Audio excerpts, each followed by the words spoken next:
Un altro personaggio molto importante della storia friulana è Gian Domenico Facchina, il quale nasce a Sequals nel 1826 e mette a frutto un particolare metodo di restauro del mosaico senza prelevare il mosaico o senza stare in ginocchio sul mosaico a ripararlo, ma fa in modo attraverso questo processo di poterlo lavorare a tavolino e di ricollocarlo. Poi fa un salto di qualità perché viene a Parigi, dove nel frattempo è stato riconosciuto con brevetto nazionale questo suo metodo, e qui conosce l'architetto Charles Garnier, che è il grande architetto dell'Opéra di Parigi. E il 5 gennaio del 1875 inaugurano questa struttura, i cui mosaici all'interno sono stati fatti tutti dall'atelier di Gian Domenico Facchina, che lavorava con circa 120 operai a Parigi. Aveva un atelier molto nominato, con lavori che faceva in tutto il mondo, dall'Argentina agli Stati Uniti, al Canada, all'Australia.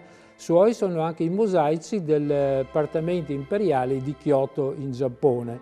I mosaici dell'Opéra gli aprono le vie del mondo, nel senso che anche l'architetto Garnier all'interno dell'Opéra vuole che un angelo che sorregge il martello da mosaicista sia raffigurato a futura memoria. Gian Domenico Facchina è molto importante anche perché esegue gran parte dei mosaici delle cappelle di Lourdes. Diventa uomo di chiara fama perché viene fatto anche, ottiene la laurea honoris causa dell'Ordine degli Architetti in Francia. Insomma, è un personaggio straordinario.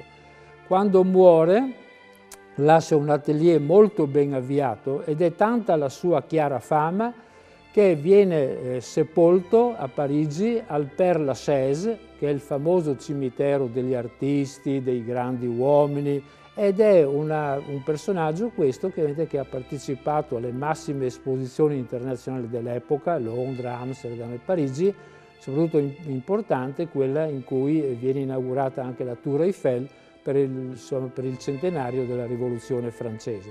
Gian Domenico Facchina ottiene diversi riconoscimenti ed è soprattutto il fautore di tutta la tradizione poi del mosaico, che sboccia in un certo senso anche nella scuola mosaicisti di Spilimbergo, che nel 22 inizia i lavori, ma il progresso è molto prima.